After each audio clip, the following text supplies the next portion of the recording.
All right, guys, welcome back. Today we're going to do Heat Seeker issue number 2, a Gun Honey series from Hard Case Crime Titan Comics. We're going to continue the story where we left off. So, in the last issue, there was this woman's accomplice called Caesar. He was hanged and crucified in the middle of the street, as you can see here on the back.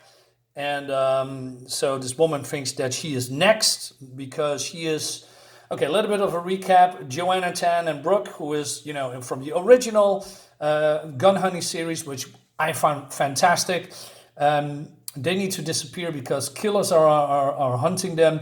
And these two has been hired to, delude or, those killers and, being dressed as them so that they have been followed.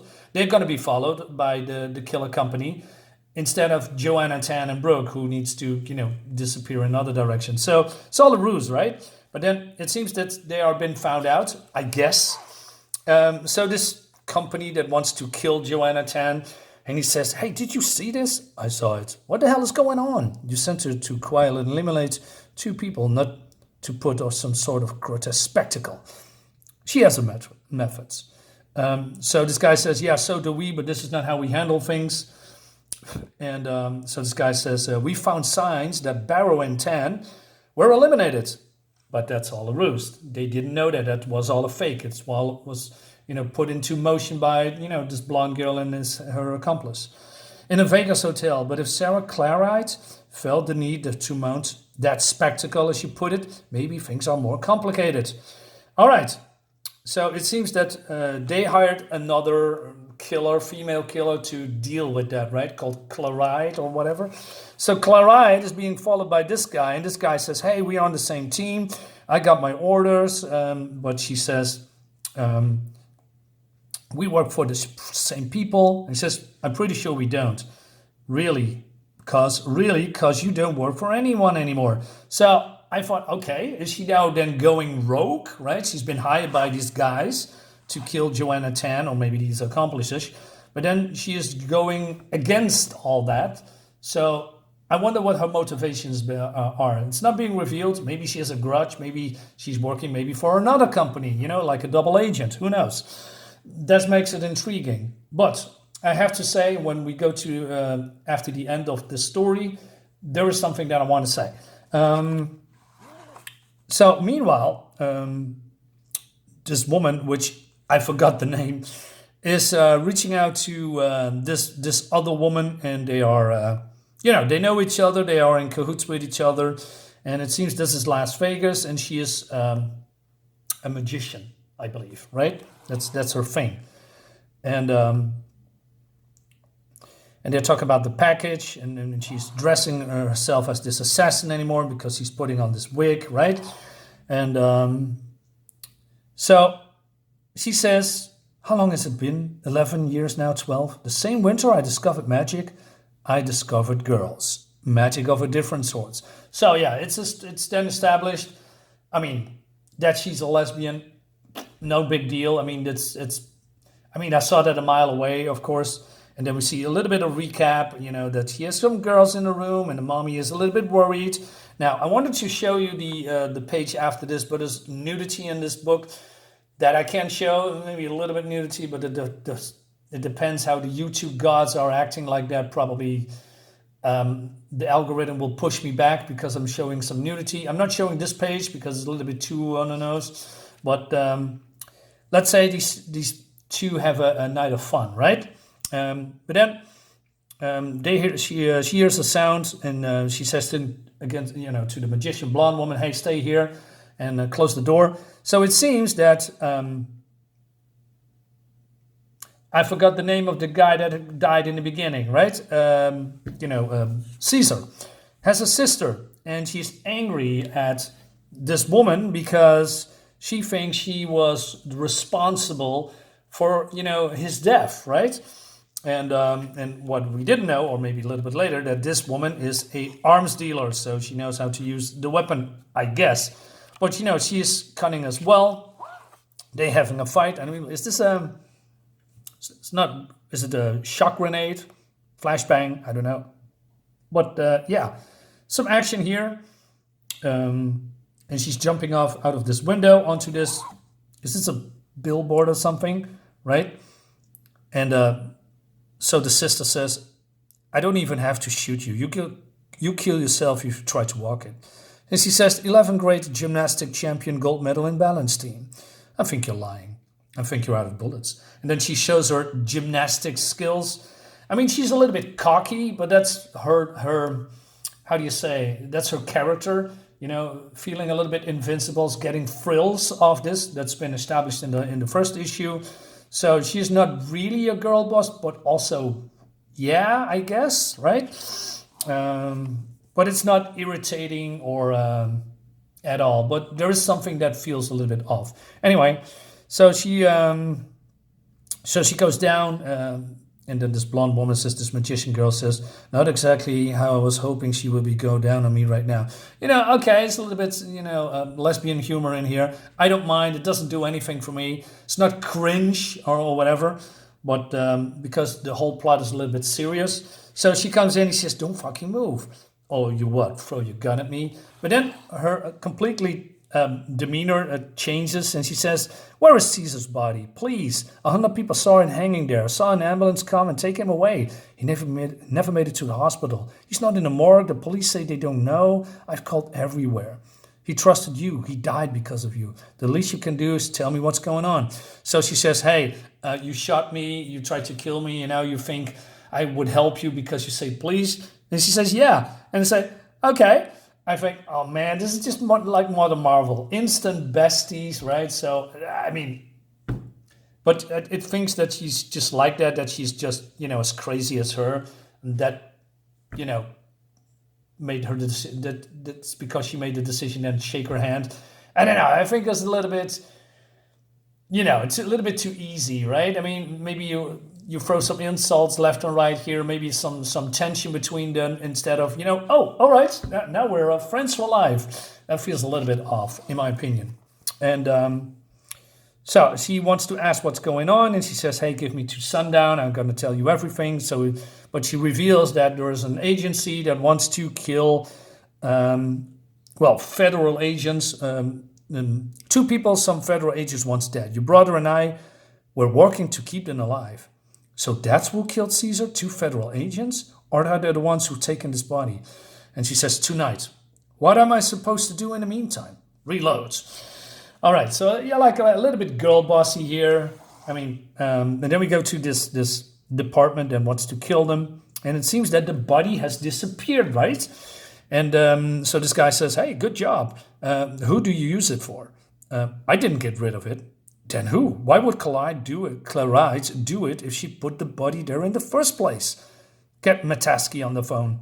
I want to know where she is and what she's doing right now. So it seems that Mataski, the guy has been stabbed by the glasses woman with the black hair.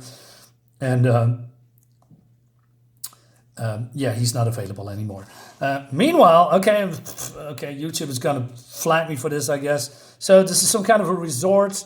And it seems that Mataski, no, it's not Mataski, what's her name?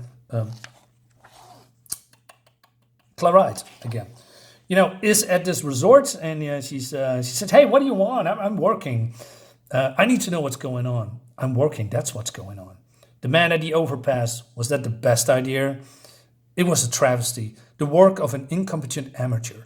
I'm insulted you think I could have had anything to do with it. Clearly, someone else has been assigned to the same targets. Someone inferior. They won't get in my way. I won't let them, or you. All right. And then she is founding this magician girl, right? So she, I don't know, suddenly find out that she is working with the blonde girl, I guess. But this woman doesn't know that. I wonder how she knows who she is and that she was involved. It's not really been explained. Also, while this looks good, I have some gripes with this, especially here. As you can see, it feels very rushed and unfinished. Lots of scribbling, not a straight line, it's not clean. This woman is, I don't know, feet is melting in the pavement. We see this weird foliage in the bags, really rushed. Suddenly, this is, I don't know, disappearing in air as well. and we have some really unfinished art here. While everything in the front and even on the back looks pretty okay to me. But you know, I have to point it out that it's nothing. It's not perfect, right? I mean, the artist could have been, you know, should have put more work in it. I mean, especially here, man. This looks really weird, right here with the. Anyway, so so the magician also doesn't seem scared. I mean, there's some kind of a trope here that, I don't know, women are not scared in this whole kind of comic, like they being expected to get killed or being assassinated all the time. I think that's a little bit weird. Oh shit. Damn it, more nudity. I don't want to show this. Probably too late. Anyway, so Joanna Tan and Brooke Barrow. Those names don't mean anything to you? Zero. Never heard of them. Now, would you please put this thing away? I had enough guns for a morning. Oh, did someone else? Anyway, so she says, I'm beginning to think you actually do know something. You do know nothing, I mean. That mean you're not going to shoot me? Well, you're not worth a bullet. Anyway, so these, I know, undercover agents are reporting back, and she's immediately, you know, see through them, right? So, yeah.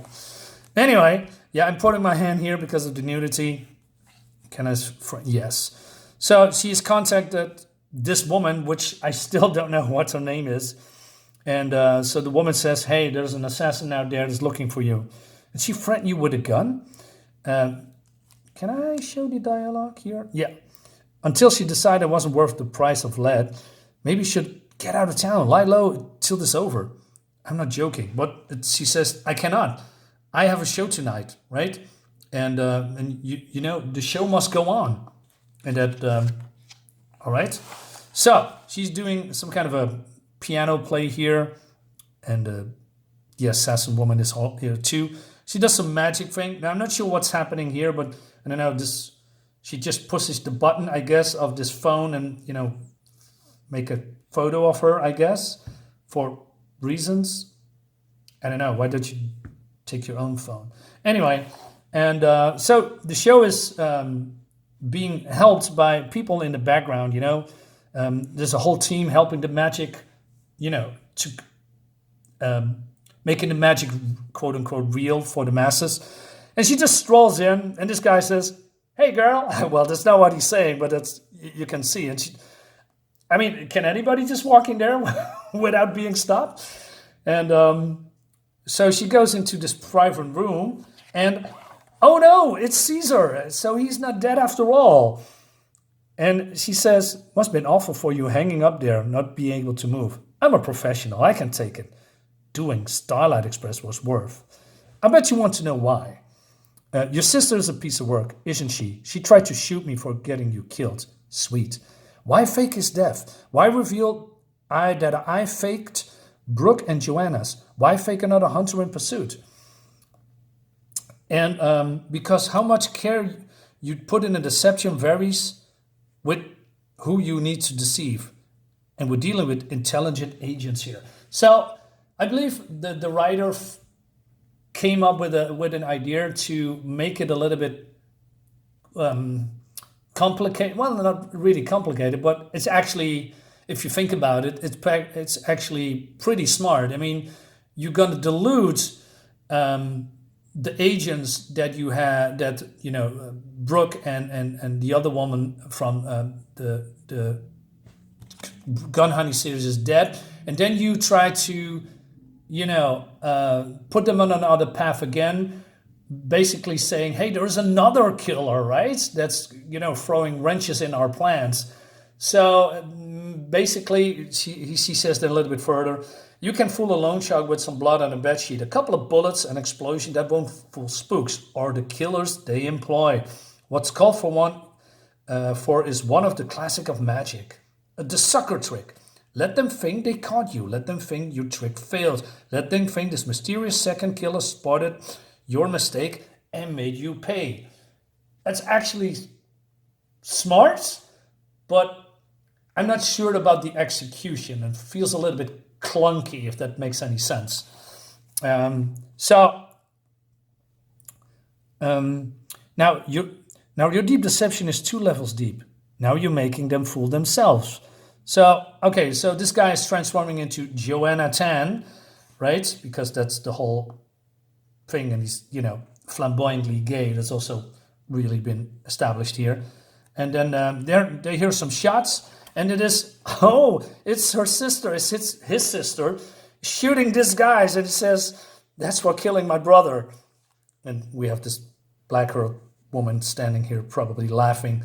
Now, I don't know who these guys are, right? Are they working for the agency? I don't know. Or maybe these two are innocent. I don't know. We're going to find out in the next one. So what do I think about it? I think this is not as good as the original Gun Honey series. It's definitely not bad. There's some things that I like, and I don't speak about, the gracious nudity here. But, overall, there's some smart writing here, but I'm struggling I have trouble resonating with it somehow. I don't think it really pays off. It feels slow and clunky. I mean, I cannot, put it into other words. Like I said, it's not bad, but I don't know. Maybe we're going to find out in issue 3 it's going to get better, or maybe the plans will reveal themselves. Guys, let me know what you think in the comics. And yeah, thanks for watching as always. See you next time. Bye-bye.